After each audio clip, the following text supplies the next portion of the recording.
Welcome to today's episode of Freshly Grounded. And if you're a fan of the kind of content that we create, we would be super grateful if you considered joining us and supporting us on Patreon. Sign up at patreon.com/Freshly Grounded, and I hope you enjoy this episode. Sorry for blabbing.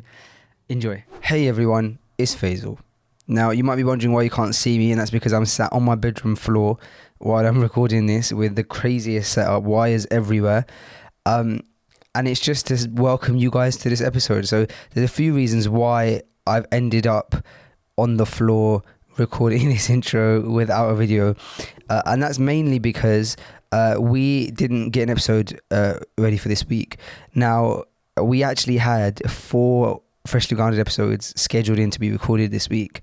And that's like, in all of my years of Freshly Grounded, this is the craziest that we've had 4 ready to be recorded, and every single one of them got like rescheduled last minute, moved around for various reasons.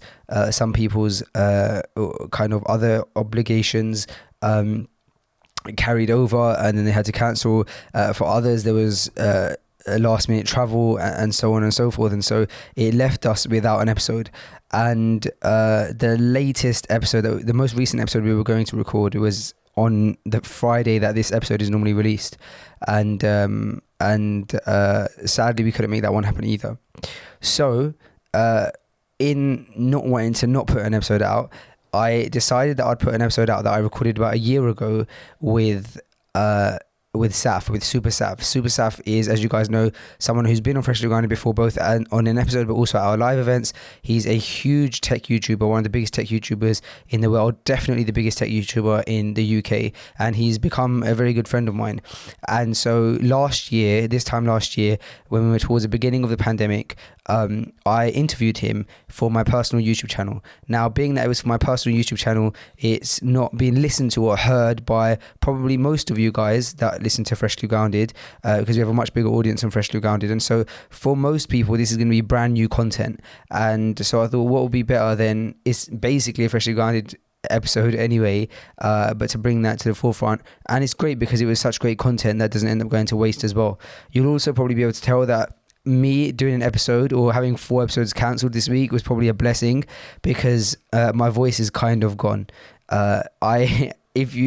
I'm sure if you follow me, you'll see that I went to the football this week for my first time ever. I've actually filmed a vlog on it, so you can check it out at on that YouTube channel, at my personal one. And so it's probably better I didn't record an episode because my voice is completely gone. So enjoy this episode. Sorry for the long intro with SuperSaf. It might have been filmed a year ago, but it's still so relevant. He gives so many amazing kind of pointers to how to grow a YouTube channel. We talk about home tech and so much more. So enjoy this episode of Freshly Grounded. I think it's episode 2. I'm going to say 238. I might be wrong, but enjoy. And welcome to Freshly Grounded, the brand new podcast. Well, it's not exactly brand new anymore, is it? Welcome to Freshly Grounded, the podcast. That's better. Created by best friends Faisal and Sam. Huh? I said welcome to Freshly Grounded. After that bit. Created by After that bit. best friends Faisal and Sam. Really? I believe we are live. Yeah, we are live. And I can't see the comments of. So I think I have this like tendency of doing everything last minute with my streams, Saf. So forgive me for. No worries. No worries. I think my audience is used to it. All right. I think this is quite good considering how bad how badly planned I normally am. So, how are we doing, man? How's things? Saf, haven't seen you in a very long time. Alhamdulillah, bro. Good. Honestly, can't complain. Not been traveling, which has been weird. It was nice to be on one time zone for some time, but now I am starting to get a little restless. But honestly speaking, like, can't complain, man. What about you? Yeah, alhamdulillah, man. I'm good. Just same here. I was eager to get back in the office. So in the studio, we basically I was probably out of the studio for about 2 months during the quarantine. And then as soon as Ramadan finished, me and my brother just like, we were texting each other saying, look, let's just get back into the studio. And alhamdulillah, because everybody else was off, it was just two of us in like a nice big studio. So and now we're pretty much back to fully functioning. So yeah, man, I'm good. I'm just happy to get things going again. I imagine you are too, because you're like you said, like one of those people who's like always on his feet, always kind of here, there, and everywhere. And then all of a sudden you've had to just like stay in one place. Yeah. So with me, it's usually all or nothing. So I'm either super motivated, supercharged, getting lots of things done, or I'm an absolute bum in my joggers playing games. So being at home, it was nice to have a bit of a break, because the last couple of years especially have been so hectic. Like, I was like, I need to catch a break. Missed Eid last year as well. Didn't get to see the family because I was out in Cupertino and things like that, right? So this year was like, alhamdulillah, actually having that break was very much appreciated. But now coming to August, September time, it's going to get very, very busy in the tech world. So I've kind of had to switch it on and get back into the flow of things. So, alhamdulillah, it's going well. I mean, the weather helps. It's been nicer. So I'm like a little bit more motivated to get up, do some stuff. So yeah, man, it's been an interesting time, should we say. Yeah, it definitely has. Well, you were saying that you're kind of like an all or nothing guy, and the thing that I wanted to speak to you about here was the idea of like productivity with technology, and how you use technology kind of in a productive manner. What kind of like go-to pieces of technology or devices do you use when it comes to like trying to stay productive? So I'm like, you mentioned about technology, and I always say, as with everything, there's always a positive and a negative, right? One of the things I always say is, we've heard this for many years, that when is technology going to merge with people? When are we going to see cyborgs, right? And I'm like, it's already happening, because your smartphone is an extension of yourself, essentially, right? You have so much more knowledge. You are so much more connected with your smartphone and the technology that you have around us. I mean, if this pandemic happened, it's so funny, because I met my nieces yesterday for a socially distant sort of meeting, just get together. And one of my nieces was like, "Oh, I wish this happened a little earlier, because it wouldn't affect this." And I was like, "Oh, you kids are so privileged, man." Alhamdulillah. But if this pandemic had happened, say 15 years ago, when technology wasn't so integrated, we wouldn't be able to do this right now. You know what I mean? Me sitting here in Leicester in our extended lockdown, right? And you sitting in London, course. We'd not be able to do this, right? And for me, like, the positives always, I'm somebody who generally is positive and, tries to stay positive. And that's something that I see from technology, that it really helps. Productivity, in a sense, productivity, it can help, but it can also be a negative element for me. Like, one of my passions is gaming, right? 10 years ago, I was a very, very, dedicated gamer. Every day I used to game. But then, I started getting into cameras and onto YouTube and things. And I was like, okay, I'm going to have to strike a balance here, because I am all or nothing, right? If I carry on gaming, I'm not going to be able to put my full concentration, my full heart into this project that I'm doing. So I completely cut out gaming, and I didn't game for like many, many years, right? But now being at home has allowed me to kind of get back into that. And yes, it can be a time when you're not being productive, but what it's allowed me to do is be in connection with my friends. So we all come online. So I've got friends from Canada, US, one of the guys is from Nigeria. He logs in as well, right? And we're all on together, catching up, but at the same time playing. And that essentially has kind of really helped in a social element, right? So now I'm like getting that, the social element that I was missing out on. I'm kind of getting that through gaming, although it has made me a little bit less productive from a video side of things, right? So it's a balance which I still haven't figured out, but I'm still working on it. But I guess I'm trying to say that I'm grateful that we do have these options available right now. Yeah, I think you're right, and I would kind of counter what you're saying. I think that you're one of the guys that I see that is like, 300 days of the year going so like a full steam ahead, that the fact that you're able to take a bit of break because you're forced into it, and if that like zen for you is gaming, then I think that's really cool, man. I can't remember which book it was. I want to say, because it's the one that I'm currently on now, I want to say it's How to Start Living and Stop Worrying, or How to Stop Worrying and Start Living by Dale Carnegie. And one of the chapters is about taking a break and the importance of taking a break, like the fact that you have to be able to take a break. And I think kind of an extension or more recent version of that is that Matt Diavella did a video, and his video was about the importance of taking breaks for him. So he like categorizes his breaks in days, weeks, and months, something along the lines of that. So there'll be a time in a day when he takes a break. There'll be a time in a week he takes a break, and a time in a month where he takes a break, and probably if we like extend it out to like a year. So I suppose the fact that you go like 100%, like 90% of the time, the fact that you're able to take this like small break where you are able to relax, and even then still getting together with the community and trying to do your best. And I think that you're being very harsh on yourself. You say that you're not being productive, but I've been seeing a lot of stuff kind of pop up online, and I'm sure that you're doing a lot behind the scenes that we're all unaware of as well. Yeah, no, so alhamdulillah, I mean, like, so last week I actually tweeted out that, look, I'm not posting a video this week, right? And, with everything going on, you know, everybody's human, right? A lot of people ask me, Saf, how do you stay motivated all the time? And the answer to that is I don't, right? We all have our ups and downs. And, last week, especially, I was kind of going through a bit of a down point where I just was not motivated. I didn't have the energy to be in front of camera. And as you know, being on camera is very different. The saying I always say is, people say a camera adds 10 pounds, right? Okay, you might have heard that saying.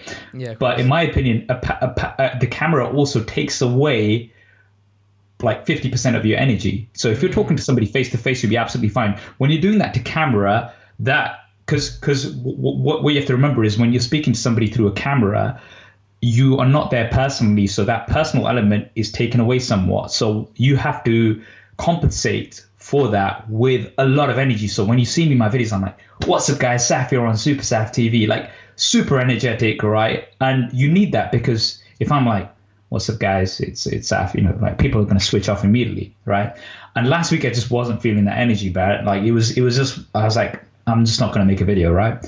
And the challenge that I face, as other YouTubers face, and you might have heard about this as well, is that when you do take a break from YouTube, right, regardless of what YouTube say, it has an impact on your channel, right? Yeah. I've taken breaks before where I've come back and then the engagement is just not as much. The algorithm works against you because the algorithm likes you to post content regularly, right? And last week I was just like, so I tweeted out and I was like, I don't even care. I know the algorithm's going to punish me, but I don't even care, right? And thankfully, I had a lot of support from a lot of the followers, and they were all like, look, it's important to take a break. We'll still be here when you come back and stuff like that. And it was appreciated. But what that allowed me to do is kind of like, relax for a little bit, not think about work. And then, alhamdulillah, this week I've been a lot more upbeat. I've been a lot more motivated, a lot more positive. And, I've been able to push out 2 videos so far this week. I'm working on another one right now, which, inshallah will be coming the weekend. And I'm already planning my content for the week ahead. So that break definitely did help. And I think I want to emphasize that it is important to take a break.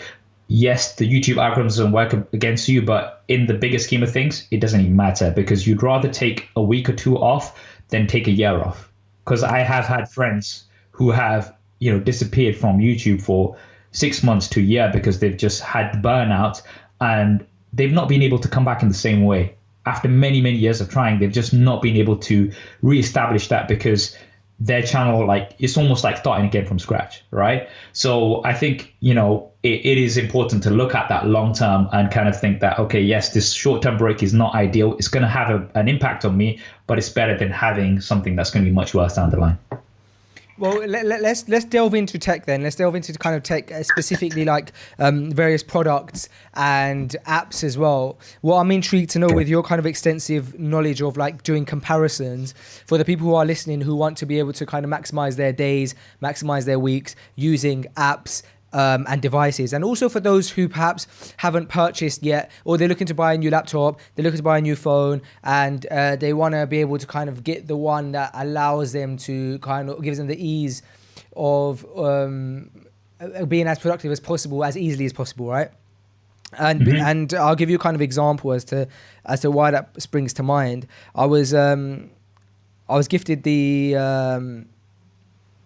Huawei, no, the Honor smartwatch by Honor, and I had a really great opportunity to test it out for a couple of weeks, and then I was able to compare it with my Apple Watch, which I didn't do like an online comparison or anything, but like I was like able to privately. I actually had one day where I slept with the Honor watch on my left. I don't know if you've had a chance to see the Magic Watch 2.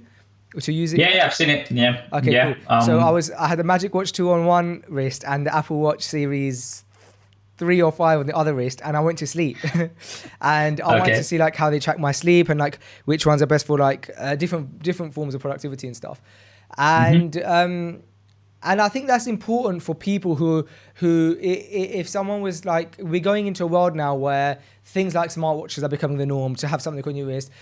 Things like people are like updating their phones more regularly. A lot of people are getting like a new phone every September, and laptops are things that people are interested in. Kind of what people tend to have more than one now, like a work laptop and a home laptop, some kind of entertainment devices. And so I think it's quite apt for us to talk about these different devices and kind of what ones you deem as someone who's been able to compare so many of them as like ones that work great with productivity. So I always see often a lot of Samsung content on your page, and I'm not one who's had much experience with Samsung. Is there anything that springs to mind that Samsung is like a clear winner in terms of productivity or efficiency that perhaps us Apple guys are missing out on? I wouldn't say there's anything in particular. You'll see right now that I've got an Apple Watch on, right? But honestly speaking, like, speaking about the Honor watch, it was awesome to see that, by the way. When I saw that come up on Instagram, I was like, I messaged my friend Ali, who's part of the Huawei marketing team. I was like, it's awesome. You got my professor one there. Yeah, I was super chuffed, man. But yeah, honestly speaking, there is so much out there. It just comes down to what works for you, right? If you're part of the Apple ecosystem, I think obviously the go-to is the Apple Watch, right? You don't necessarily need to get the latest one, right? The latest one does come with additional features, better battery life, always on display, things like that. That's not 100% necessary. I think one of the things that I really like about my Apple Watch, right, is just that it reminds me to stand up every hour, right?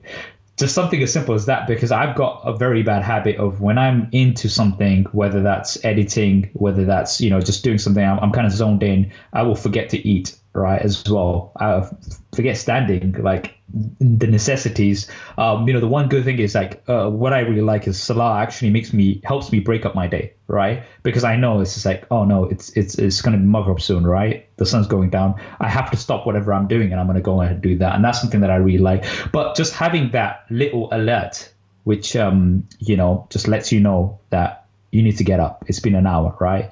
I appreciate that. Now I know a lot of people will be thinking that's, can't you just do that anyway? And it's just like, honestly speaking, for what I'm like and what a lot of people are like as well, I know that once you're kind of engaged into something, it's very difficult to break away from that because you zone in, you forget what's going on around you.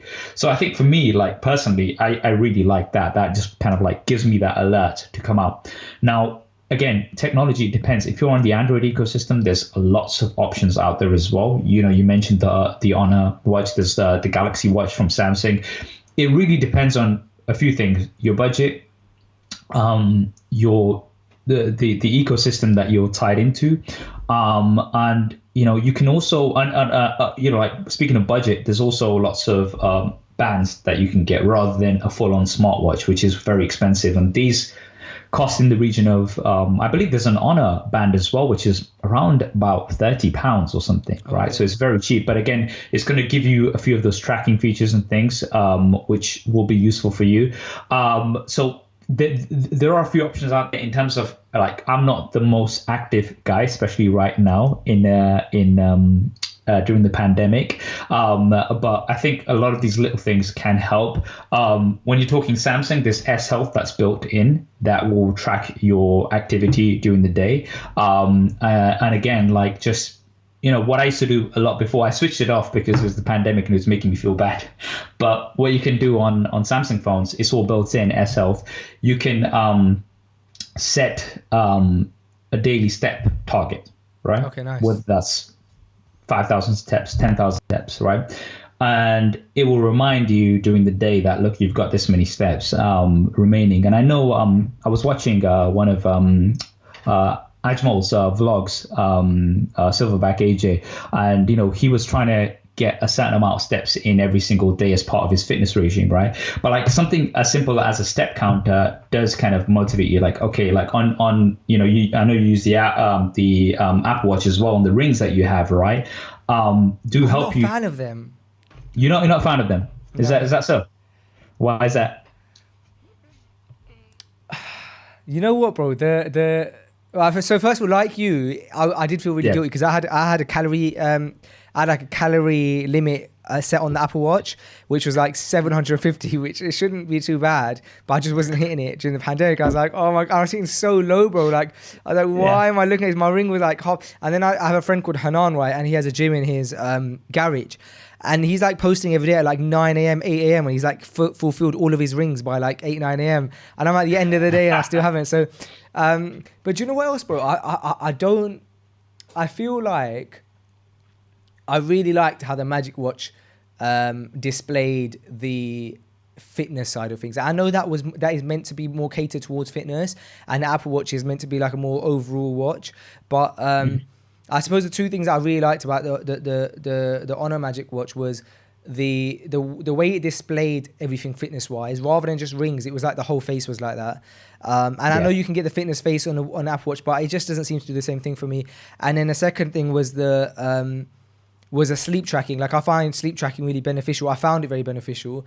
And they had like a built-in sleep tracker, whereas with Apple, I haven't seemed to I managed to get one with Apple that like automatically, because I wanted one that basically automatically realizes I'm asleep, right? And it's so the one I got was called Auto Sleep, and that's the only app that I seem to find that kind of automatically detects that you're asleep. But I found huge holes in kind of I ended up finding huge holes in both of them, to be honest. I don't think there's like an amazing sleep tracking device that exists right now. Okay, so you mentioned some interesting points there. So I think the thing I want to say there is nothing's perfect, right? And again, there's lots of factors. There's going to be advantages on one side and on the other. And although we're not going to go into a detailed comparison here, there are lots of comparisons online. So if somebody is interested in getting something like that, then as I said, your preference. What are the key things that you want to get out from something like a smartwatch, right? What's your budget? What ecosystem are you currently inside? Because yes, you can use a Samsung smartwatch with any or like, for instance, right now I've got the Galaxy Buds, which I've got connected to my MacBook, right? Because I just like the fit of these, and they fit better than the AirPods for me, right? But when I've got them connected to my Samsung phone, I've got a whole range of features on here which just give me a lot more flexibility, and it's just tuned much better with this device because it's made by the same one. Now, we mentioned sleep tracking. So Apple do have an update coming, and they are going to have better sleep tracking. And that's something that's going to be coming with the next update, the next Apple Watch update. But personally, I don't like to I find it distracting, because I'm somebody who will sometimes have like my hand or arm behind me or on the side of my face or something, and I don't actually wear a watch during sleeping. A friend of mine actually reached out to me literally yesterday and asked me for my ring size, right? And I was like, what is this? Oh, nice. And then there's actually one of those sleep tracking rings. I've heard so that's something this.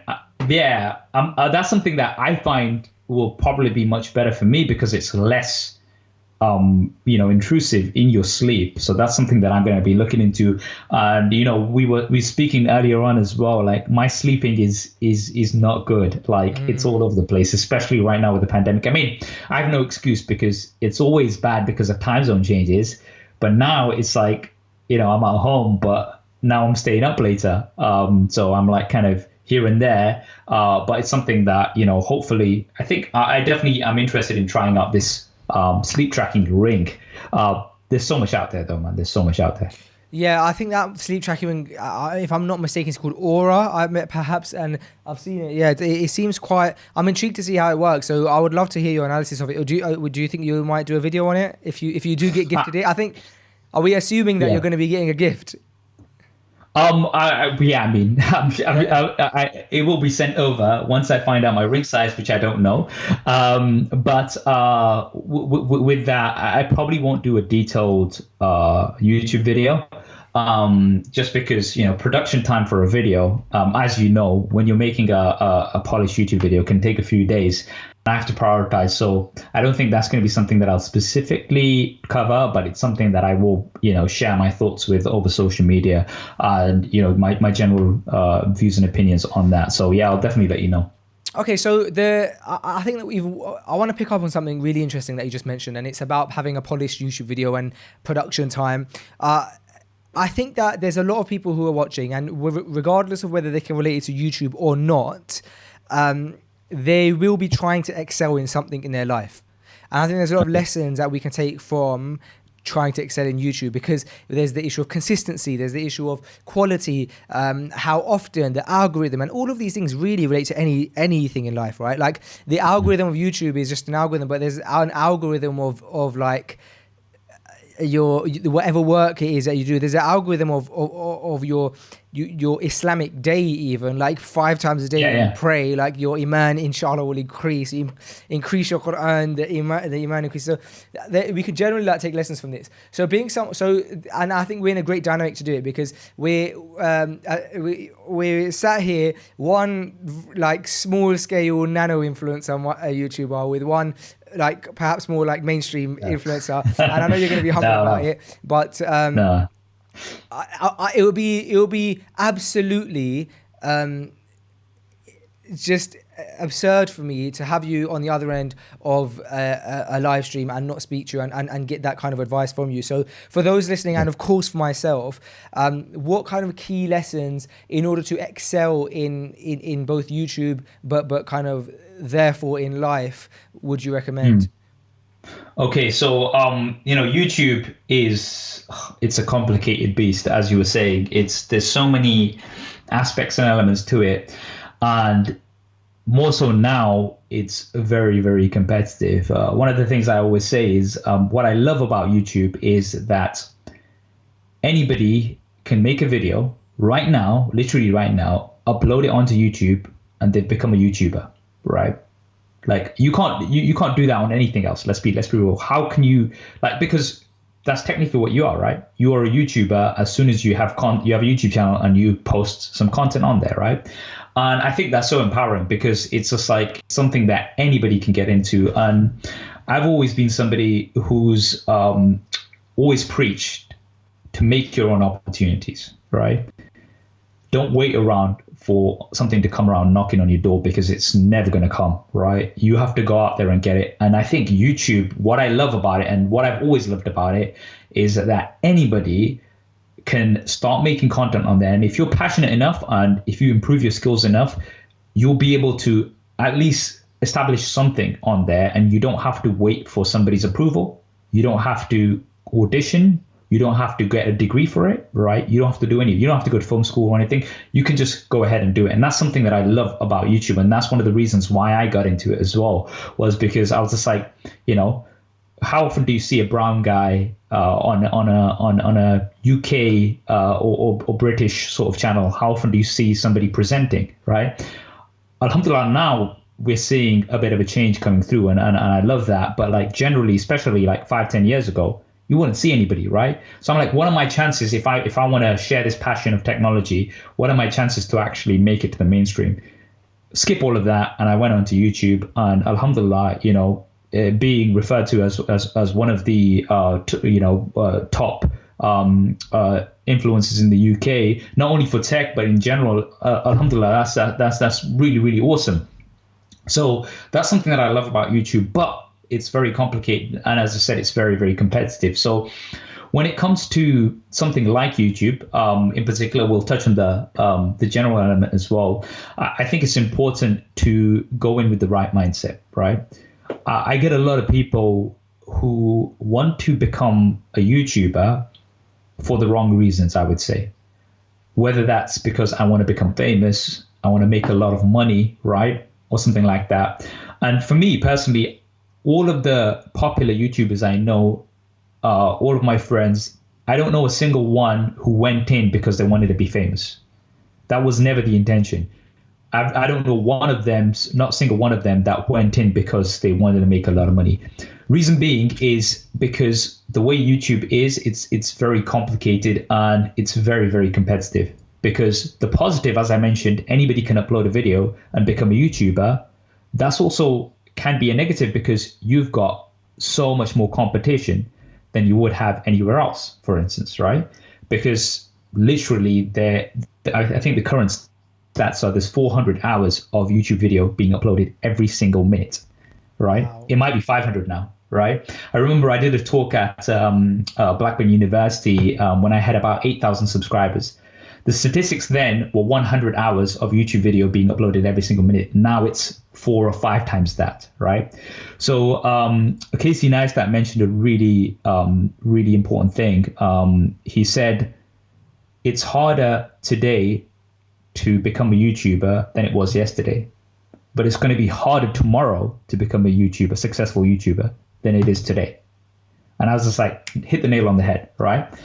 Yes, it's difficult. I'm not going to lie. But it's going to be more and more difficult. So if you carry on waiting around for something, it's not going to happen. So what I would say is, if somebody is thinking about, being a YouTuber or just, trying to achieve something, is go out and do it. Don't wait around, right? Your first videos are going to be bad. And I'm sure, first of all, you probably look back at some of your first videos and you think, wow, I just recently unlisted a whole bunch. There you go. But that's natural, right? With anything that you do, you're not going to be a master straight away, right? The way you become better at something is by doing more of it, right? Okay. And I'll give you an example. You mentioned Salah, which I thought was very important, because I was a Ramadan Muslim, right? I'll be completely honest with you. So what would happen is at the start of Ramadan, I'll be fully motivated. You get that initial charge, right? You're praying all of your salah, and you're praying your full salah. You're praying all of your sunnah. You're praying all of your nafils, everything, right? A few days in, that starts fading because you just can't keep up with it, right?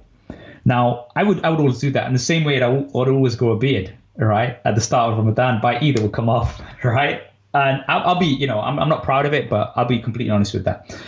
Now, what happened is one Ramadan, what really changed it for me was I was speaking to, I believe, my cousin or somebody, and we kind of said, look, at the end of the day, concentrate on your fard, because that's what's the important part, right? Okay, and pray your fard, right? And that year, alhamdulillah, I carried on praying salah after Ramadan because it wasn't overwhelming for me, right? But the point was, you have to do it. So then right now, if somebody goes to me, how do I, keep up with salah? The one thing I always say to them is, look, don't think too much into it. Pray your fard, right? Okay. It's very simple. 5 times a day, 5 minutes, right? Okay. It's not too much. And if anything, as I said, I see it as a break in my day, because I know, okay, I need to get away from this to get back to it, right? But it is the case of getting and starting it, because if you keep saying, I'm going to start it next week, you'll never start it, because that will keep getting pushed forward. And in the same way in YouTube, if you want to do something, go ahead, do it. You're not going to get 1 million views on your first video. Let's be real here, right? You're not going to get maybe not even 100 views. But the point is, once you go out there and you do it, you get a feel for it, you'll get feedback. You'll do it again, and then over time, it is a case of patience. You will get better and better, and more consistent with what you do, and you'll improve. And inshallah, you'll get successful with time. Do you think that people often don't action things and don't do things because we think that it's not going to work, or that what's the point? And the people who seem to be successful in anything are the ones who ignore that side thought and do the action? 100%. You'll never know until you try it, right? And that's one of the things. I think a lot of people, I speak to so many people and they're like, oh, I've wanted to do this for ages. And I'm like, why haven't you done it, right? And this reason, that reason. It's just like, look, find a way to do this, right? Because once you actually, get rid of all those excuses, then you'll see. And if it doesn't work out, at least you know. You know what I mean? Every experience is an experience, whether it's good or bad, right? And that's the way I see things. When I look back, as I was saying, there's a lot of things that I'm not proud of, right? But I know if I never had that experience, I wouldn't have realized, learned from it, and become better in whatever I'm doing now, right? And I think that's very important, to take every experience as an overall positive in the bigger scheme of things, in the bigger picture. I'll give you an example, like, one of the things, so, when I initially grew a beard, right, I used to get so many messages from people saying, Saf, can you do like a beard tips video, right? And I was just like, nah, it's a tech channel, shall I do it? And I did it, I kept putting it off. And then I was like, you know what, I'm going to just do it, right? That video is on currently, it's an old video, but it's on 500,000 views, right? Wow. Now, it was very successful, alhamdulillah, but it was something that I was very reluctant in doing. But if I never had done it, I would have never had known, right? Alhamdulillah, it worked out very positively. But at the same time, there's lots of things that I was just like, okay, I'll try this, and they didn't work, right? But again, that's the only way to find out, is to actually go out in action and do it. Yeah, do you think that because you went out and tried loads of different things, that's how you were able to refine and now get it to a process where you seem to have a very consistent on-brand post every single week, as opposed to trying like loads of different things where, or even like work, because within the tech YouTube space, I would say like you have a market within the tech space as well. Like, it's not just you're a tech YouTuber, but you're like a tech YouTuber, and you can tell when it's a SuperSaf video, right? Whereas you could say, oh, because I'm a tech YouTuber, I'm going to now do like one day I'm going to do a video about apps, and then smart home, and then phones, and then a review. And you don't. You stick to very on-brand stuff. Does that come into consistency? Is there a lesson we can take from that in like general life? I think, for YouTube, I'd say it's generally online, it's important to find a niche, right? And I think that's very important, because when you're looking on the bigger picture, there is so much stuff out there, right? Okay. You really need to kind of like, if you're trying to do something that literally appeals to everyone, right, you're going to be lost in the sea, right, of hundreds of hours of content that's being uploaded every single minute. So I think it's important to find a niche. So for me, that niche was tech, right? It's something that I'm personally passionate about, and I think passion is something that's very important as well. You have to do something that you actually like and care about, right? I've seen a lot of people who have tried to become tech YouTubers not because they're into tech, it's just because they think it's going to be something easy to become big in, right? And I've seen many fail because of that reason, because they are not truly passionate about what they do. Being somebody brown, my parents, my mom especially wanted me to be a doctor, right? And I don't blame her, because obviously it's cultural, and she really wanted me to be a doctor. And I really did not enjoy that, right? Like, science was not my forte. In the same way, a lot of my friends were like, you got to be in maths for GCSE, you should become an accountant, right? There's a lot of money in accounting. If I really put my head to it, inshallah, I think, I could have been either of those things, right? Would I be a good doctor? I very much doubt it. Would I be a good accountant? I very much doubt it. Yes, I'd get to the base level, right? Would I excel in that? No, I would not, because I wouldn't be passionate about it, right? My mom didn't know what the name of my degree was, multimedia computing, until alhamdulillah I got a first and got an award for being, getting the top results in the year and coming in the newspaper. Then she was telling everyone, my son multimedia computing, right?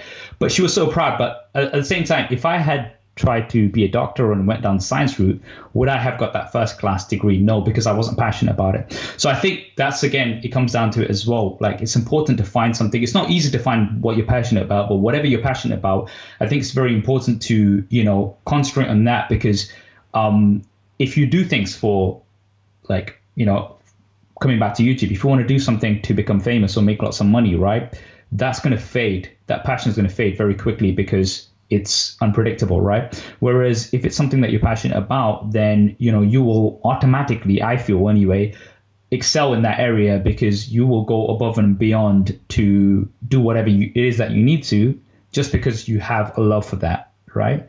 And in the same way, again, I think establishing that niche makes you stand out better within that niche than if you were to go on, if you're trying to go too wide.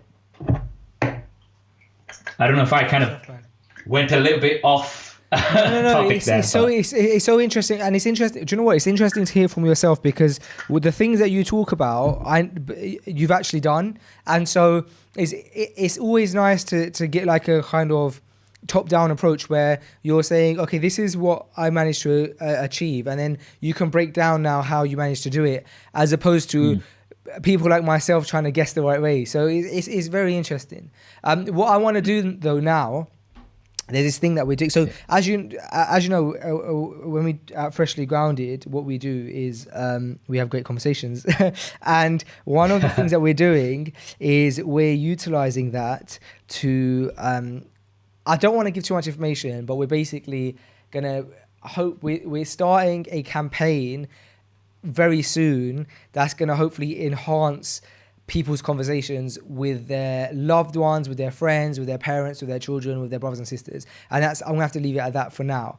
But what I'm going to do is I'm actually going to use some of the questions that we have in that campaign on you.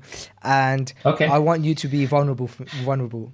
Okay? Okay. And what, but because I didn't expect I was going to do that, I don't have the questions in there. I have a few that I remember from my head. I've got some in this WhatsApp conversation, but I'm going to see if I can get Kareem to actually send me them, this list. Let me have a look. Let me see if Kareem's in the other room. Give me a second. Kareem's going to somehow get this over to me, and then we'll do a few of these, and then we'll. Well, we'll see. We'll call it quits, but if it turns to tears, then we might have to call it quits sooner rather than later. Let's see how deep it goes. I've got these covered, so yeah. Oh, I'm accidentally. What I'll do though, bro, is I do have before he sends me them. I do have one or two here that I know of. So okay, here's the question. Are you ready for it? Mm-hmm. Oh, I'm on. I was thinking, where are they? Because I was on the chat with you. Okay, first question to Saf.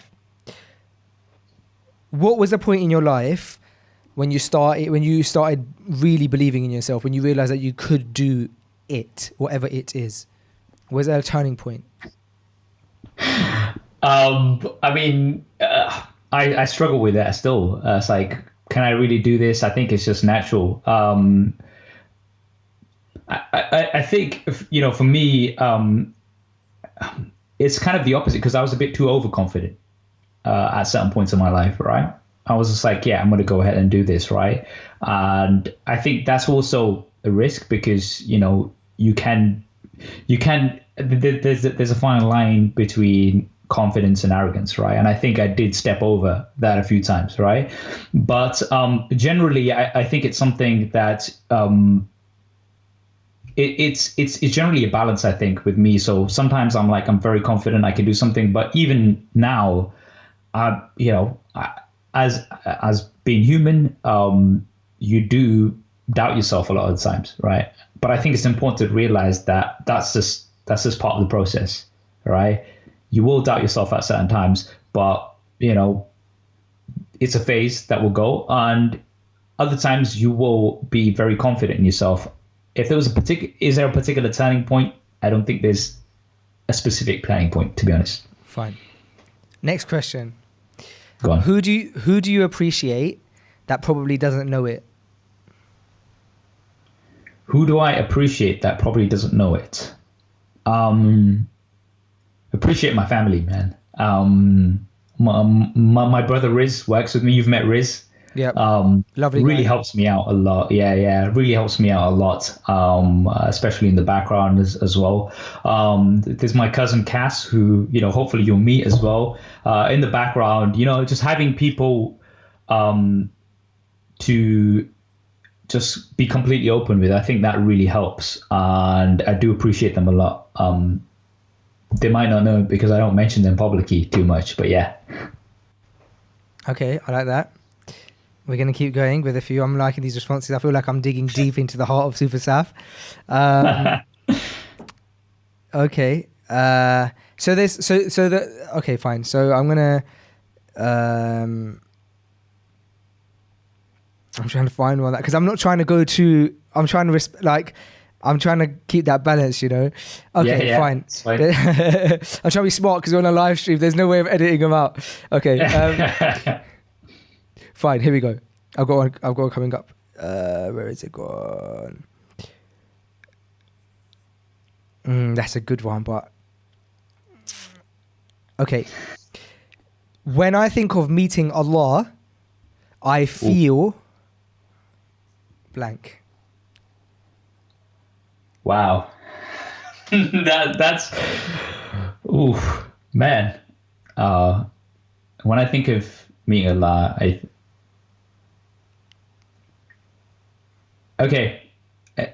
This is something that I'm going to tie back to something that I saw one of your podcasts, which hit me hard, bro. I messaged you about this, right? Okay. Wow. When I think of meeting Allah, I think of forgiveness, right? And this is something like, bro, honestly, I when I saw that podcast, it was with brother Hamza, whose surname I still cannot pronounce properly. Zortis, right? One of the things that I've always struggled with, right?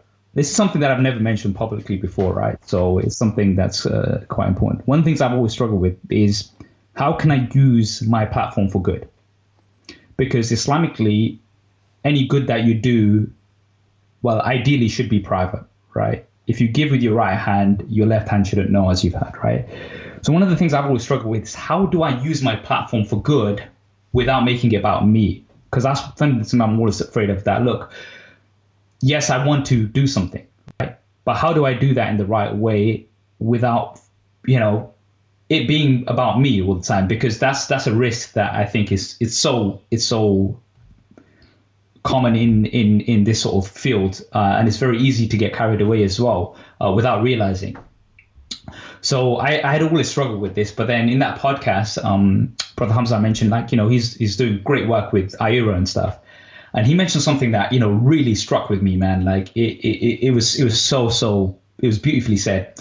Now I'm going to paraphrase it, not in the right way. I definitely recommend going back to that podcast and listening to it. But he said that any good that he does publicly, he does not expect any reward for it, right? Does not expect any reward for it. What he's in the hope of is that Allah will forgive him for his mistakes, right? And for any sort of personal satisfaction that he might have had from doing these good, you know, these public good deeds, that Allah will forgive him for that. And those bad deeds will be turned into good. And I was just like, wow, man, like that hit me so like on another level, man, because now, alhamdulillah, you know, I will try to do more on my platform.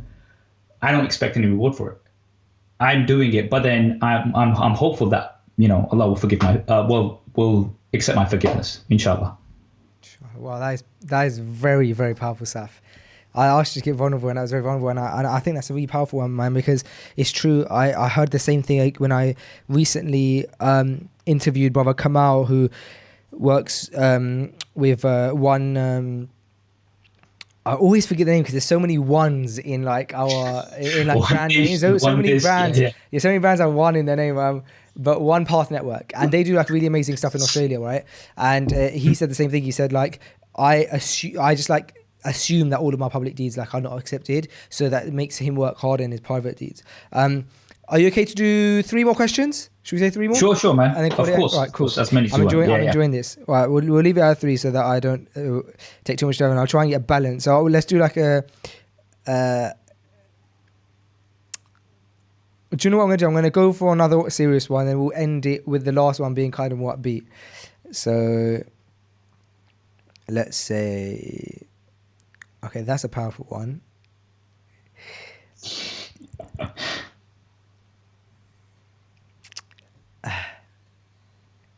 Okay.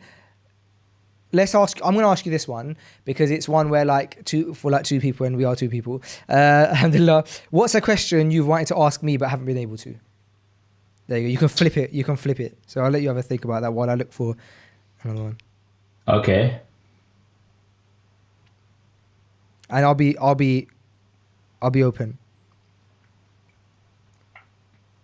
Man. I mean, the thing with you is you've always been open, man. I'm pretty open with you as well. So, let me think of I'm sure I can get you a good question. Okay. Yeah, no, don't worry about time, bro. Okay. It's better that we get quality. I'm searching through the questions anyway.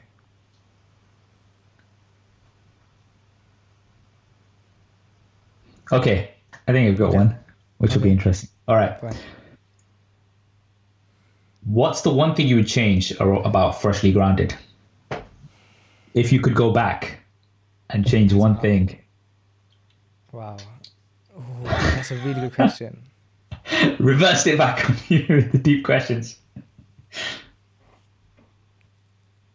I like this. It's good to kind of flip the seats. Yeah, and it's good to flex the muscles in the brain. Yeah, man.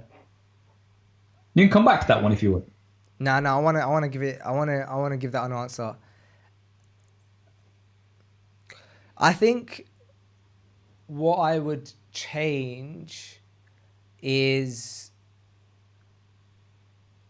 I would because we got Freshly Grounded going, and I felt like we had a good thing going and it was going well, and alhamdulillah, it's still going well.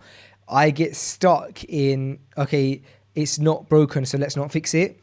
Where I feel like earlier on, it would have been great to expand faster so we can approach more people in different ways, right? So we moved on to the events, which is really cool, but and I think we did the events at the best time. But then adding more elements of Freshly Grounded and turning it from being just a podcast to being a big network of the same kind of message, but in different formats, right? Like the podcast is long form, but maybe some short form stuff. And alhamdulillah, I suppose you could see a sneak preview in the back. We just finished making a new set, which you can't fully see on purpose. But we're planning to do that now, but I suppose to have done that faster. And I think that the thing that motivates it is I do like the idea of having of just growing the amount of people seeing it, not because of the fact that I think that I have something to give, but I think that when I see the team work so hard and the team believe in it, and I see the messages that we get, I feel like if we can maybe just get that message out to more people, it'll be really, really powerful. And so we got a message today from a person who, so what we did is we sent out these Patreon, for our patrons, we sent out these really nice letters, right, to them, where basically we just explain how much we appreciate them, and they were I wanted to make sure that they were the top quality there. So we got that corded paper that if the royal family sends you an invite, it's that type of paper. And we didn't think too much of it other than, look, we really appreciate the people who support us. But we got a message today from someone who basically said that I've been having a really tough time recently because of everything that's been going on. I've lost my job, don't know what to do, don't know what I'm looking for, and things are just really tough. And I got this letter and it just warmed my heart. And I feel sometimes I feel like I just need something. I'm the type of person that needs something on in the background at all times and stuff like that. And Freshly Grounded does that for me. And I said to the boys in the office, I said, that's one human, right? That's one creation of Allah. And if we do all of Freshly Grounded just so one human, one creation of Allah who has a beating heart like we do, get some kind of positive message out of what we do, it all makes it worth it. Because that person has a beating heart, right, like we do. And for me, my world is everything is surrounded around me, right? Because I am my world, because I am me. I live for you, Saf. Your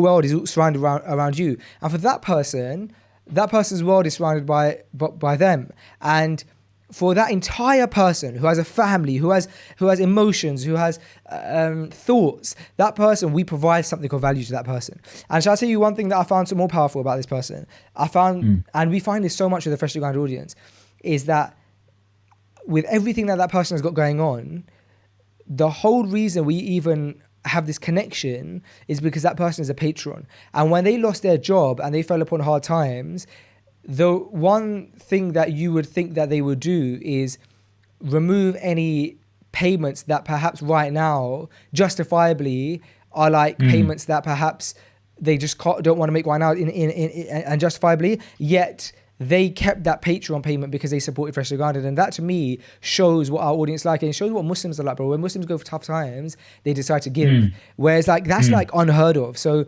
I think that in order to get hopefully like positivity out to more people, just like expand at a faster rate. But that's in the hands of Allah. And to be honest, as much as I would have liked to have done that faster, I'm content with how it went. Yeah, alhamdulillah. And I think you mentioned some good points there, man. Like, you know, how you said just reaching out to one person. I give you my personal example, right? After listening to that podcast, that hit hard, and that was one of the points there. But like, we had a conversation about this, about, you know, cutting down on meat. So again, I'm never going to be vegan, but alhamdulillah, I have, you know, and there was a lot of points in that conversation which kind of hit home as well and really helped. So I'm an example here for you right now that, you know, listening to Freshly Grounded podcast, you know, has had an impact on me personally as well. So, you know, those are two examples there, but the thousands of others, even if it's just the smallest of, you know, a very small segment which has impacted them in a positive way. Alhamdulillah, man. And that's the thing. I mean, like, you know, inshallah, you know, you guys obviously pray you get rewarded for, you know, getting those messages out there as well. Because, you know, going back to that example, as a result of that, I am now much more open to doing charitable things using my platform, which before I was very reluctant to do for those reasons, but now it's made me a lot more open to that. So, you know, inshallah, any reward that, you know, as I said, I'm not expecting reward from that, but inshallah, you guys will get rewarded for that. That is for that influence. Wow. All right, Saf, we've got two more questions. I've got the next one lined up, and I've got both of the next two lined up. So the next one is, I suppose, another one where you'd have to think deep, and then the one after that is like a nice kind of, it's a nice upbeat way to end it. So the next question is, one of Allah's names translated, it kind of translates to your protecting friend, or like your protective friend. So like a friend of yours who protects you. That's one of Allah's names, like loosely translated. Name a time in your life where you felt that name in existence. Man. Wow. If I'm honest with you, bro, there's many times that I felt that, you know. One of the things, I was having a conversation with my cousin Cass, who I mentioned, and, you know, he's one of the guys that I can, you know, talk about anything to, right? And it's so important to have those people in your lives. And, you know, one of the things he mentioned to me was, you know, everybody and everything in this world is temporary, right?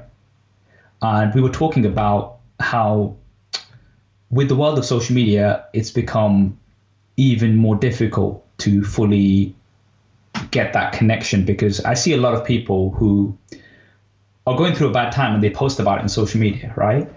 And I'm like thinking, you know, because I don't know them that well, so I'm like thinking, look, that is not necessarily the place for, so, you know, for this particular thing. What you want to do is you want to speak to somebody personally, right? Because we are humans at the base of it, and we need that face-to-face interaction. We need somebody who truly understands us, knows us. Somebody on your feed might know you through your content, but they're not going to know you personally, right?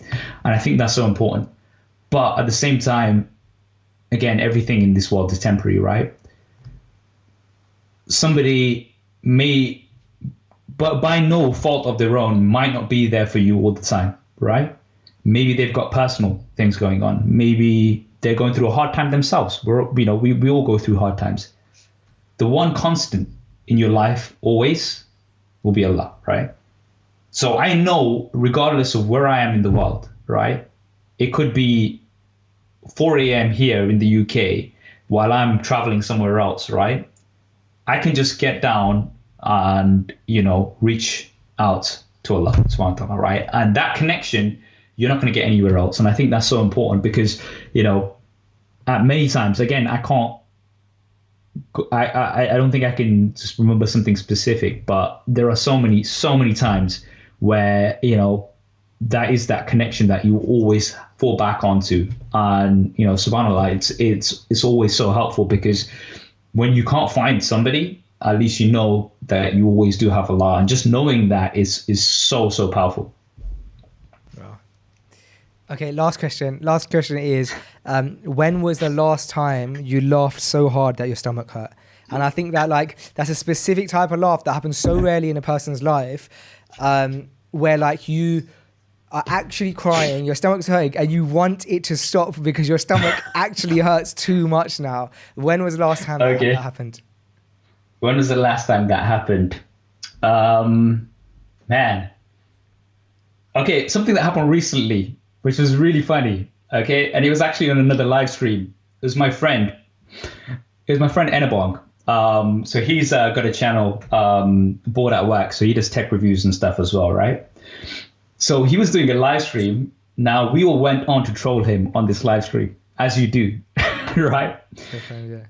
Now this one guy popped on, and he was like, "Oh, can you please make this review on this laptop?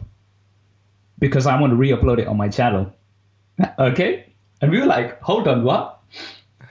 Then it turned out that this guy was a big fan, and literally what he was doing was, to show his appreciation, he was re-uploading every single one of his videos onto his own channel.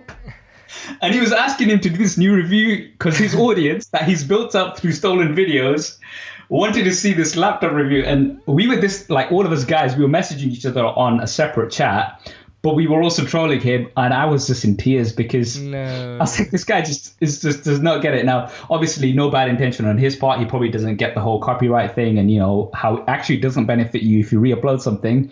But the fact that he actually asked you, first of all, if I came up to you and it's like, can you cover this topic because I want it for my channel? Yeah, that is no so credit funny. whatsoever. And I was laughing for a long time. I was literally in tears because...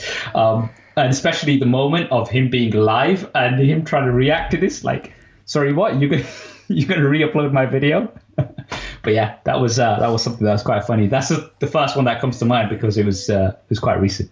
You know what? You know what's funny is that bless him, he probably had no idea getting this. He probably didn't get the system. And that's what makes you funny. Yeah, it is because he just didn't get it, and he's like, no, but I'm re-uploading your videos because I like them. And it's like, no, that doesn't help, bro. But it was funny. There's a type of joke that really, really makes me laugh. I can't think of a proper example of it now, but it's the type of joke where someone will say if you could do X or Y, and it's two really obvious questions, right? If you could I don't know, there's no joke that I can think of, but it's then it assumes your answer by saying which Y would you do or something. But I find them so funny, man. But I just can't think of an example. Do you get the type of joke I'm talking about? I know exactly the jokes that I can't mention them because a lot of them are inappropriate sometimes. But yeah, it's two extreme options which you would never want, but you have to pick one or the other, which is the lesser of two evils and why. Yeah. I know what you're talking about, and yeah, they're really interesting. I find, but I'm glad you don't have one for me right now. Yeah, because that would be really awkward. Yeah, but no, I appreciate that. I remember the last time I was laughing till it hurt, and it was with the boys in the office, and we were just it was actually a very, very similar scenario. We were just looking at some YouTube comments and stuff, and no ill will, but I think it was actually hate comments on a Freshly Ground episode, and for some reason, and normally people say I find hate comments funny, but I'm not that guy. I don't like hate comments. Alhamdulillah, we really don't get them often, and if we did, it would probably really hurt. So I'm not the type of person that's normally I don't care. But this time we were just all in a really funny mood, and someone was just like ripping me to shreds. And it was things that like we talk about all the time, like me speaking really fast, or like sometimes, or like when I talk, I like sing the end of my words and stuff like that. And some people like really creatively like mocked those things about me. And for some reason we were just in like the right mood to read them, and it just all kind of came together. So yeah, alhamdulillah. Yeah, but that's quite positive because, I think that's one of the ways to kind of take that. Because, there is a lot of negativity online, right? Yeah. And sometimes the best way to kind of counter that is through humor and laughter, right? Definitely. And, like, I think, you first of all, like, you're such a positive, and just, mashallah, you're just a nice guy.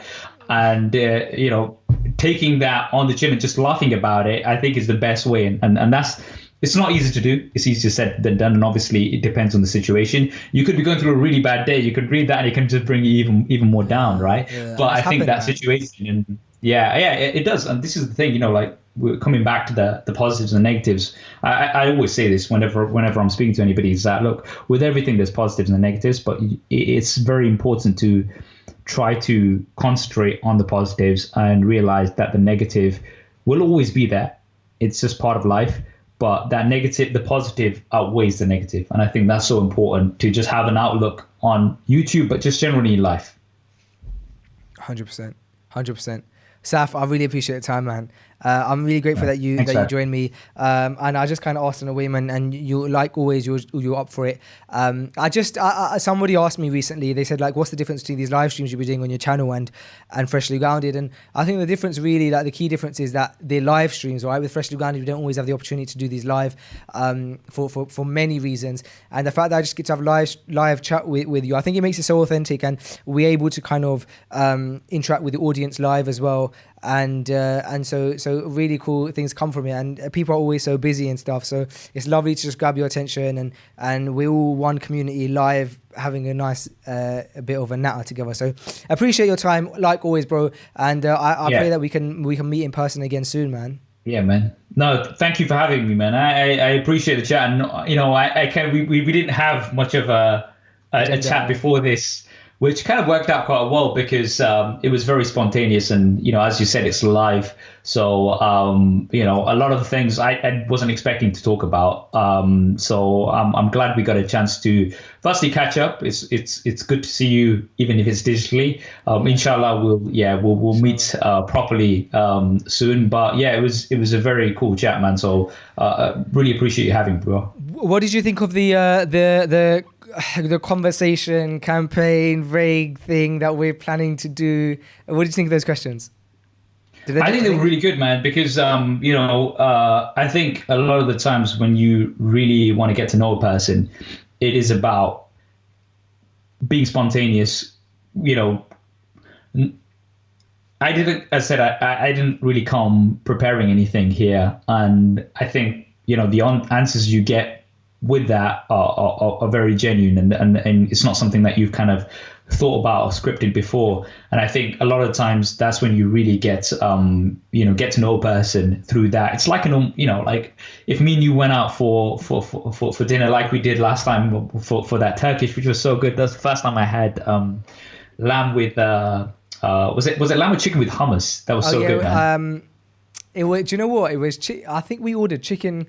We ordered hummus shawarma, but what we meant was hummus awarma, because the shawarma is with the lamb with the orange chicken. So I think we ended up having like one or the other. Yeah, but it was so good though, regardless. But like having an open chat with somebody, and I think that's something that we're doing that, but it's live and everybody else is involved as well. So inshallah, somebody, even if it's one person, picked up something positive from that, and if that's the case, then it's well worth it, man. Cool. I really appreciate it, man. I'm gonna end the stream here. You just stay there, and then I'll say bye to you once again. All right, guys, thank you so much for checking out the live stream, and inshallah we'll be back soon with another one. Jazakallahu khair. Okay.